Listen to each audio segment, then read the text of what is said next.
নমস্কার বন্ধুরা। আজকে যে গাছটা নিয়ে আমি দেখাবো সেটা হচ্ছে একটা ঔষধি গাছ। ঔষধি গাছ নিয়ে দেখাবো।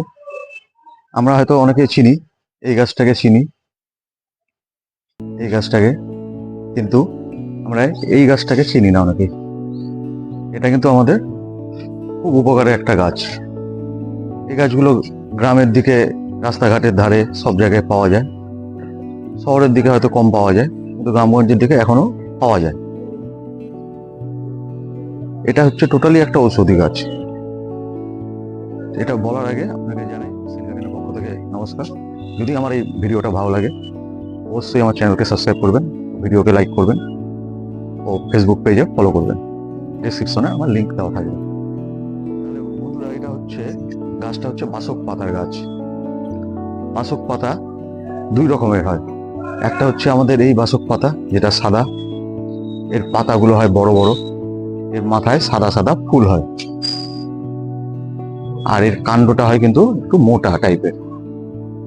এই বাসক পাতা যেটা আমরা চট করে সব জায়গায় দেখতে পাই। কিন্তু এই যে বাসক পাতা যেটা দেখাচ্ছি সেটা হচ্ছে আপনি এটাকে বলে লাল বাসক। এর পাতাগুলো দেখবেন ওই বাসকের থেকে কিন্তু একটু আলাদা টাইপের হয়, পাতলা লম্বা। এর কাণ্ডগুলো একটু সরু হয়, কাণ্ডগুলো সরু হয়। আর ওর ফুল যেমন সাদা হয়, এর ফুলটা কিন্তু একটু লাল টাইপের হয়। এখানে আমার ফুলগুলো ঝরে গেছে, এই যে এই ধরনের লাল টাইপের ফুল হবে। এটা হচ্ছে লাল বাসক, এটা একটু কম দেখা যায়।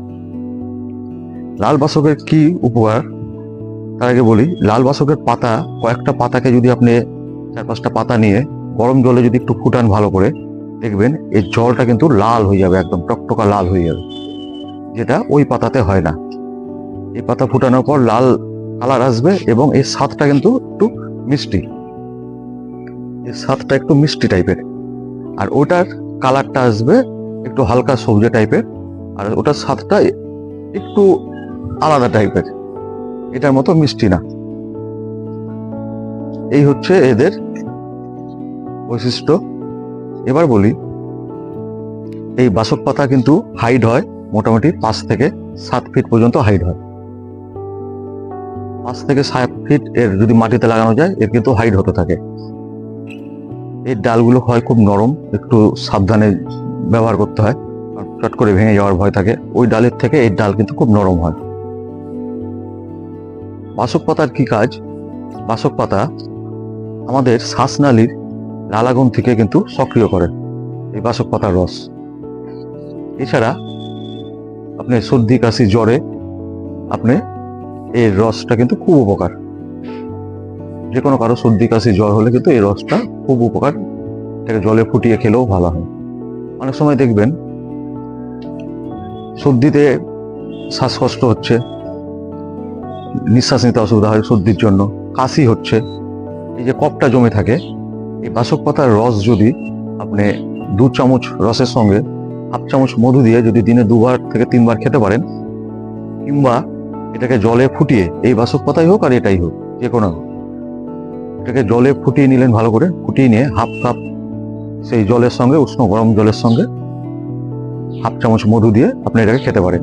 তাহলে কিন্তু শরীরের ভিতরে কফগুলো সব বেরিয়ে যাবে।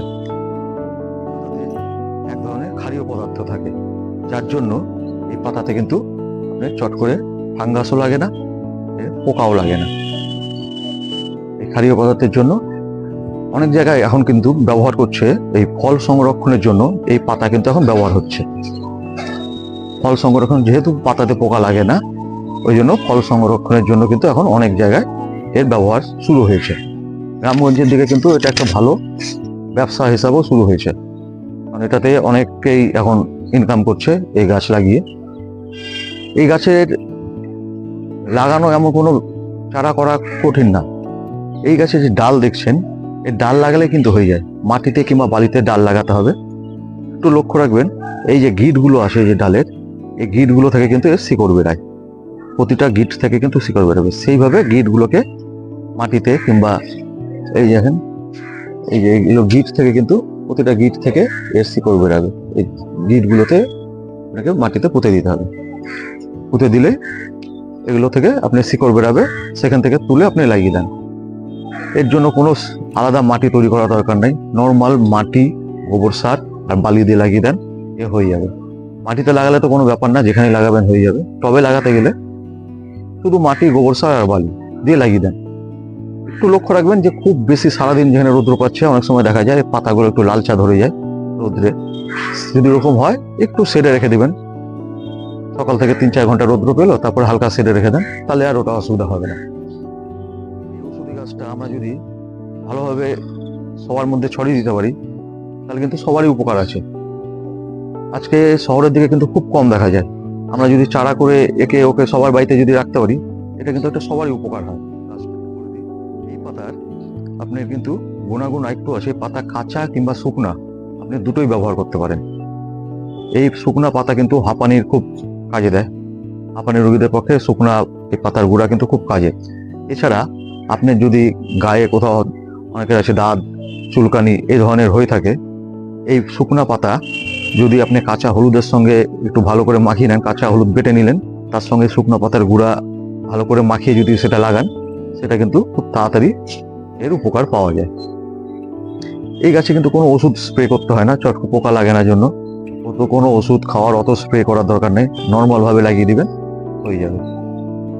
তাহলে আশা করি বন্ধুরা, আমরা এই গাছে যদি চারা করি, আমরা প্রত্যেককে দিব, যাতে সবার বাড়িতেই থাকে এই উপকারী গাছটা, সবাই যাতে ব্যবহার করতে পারে।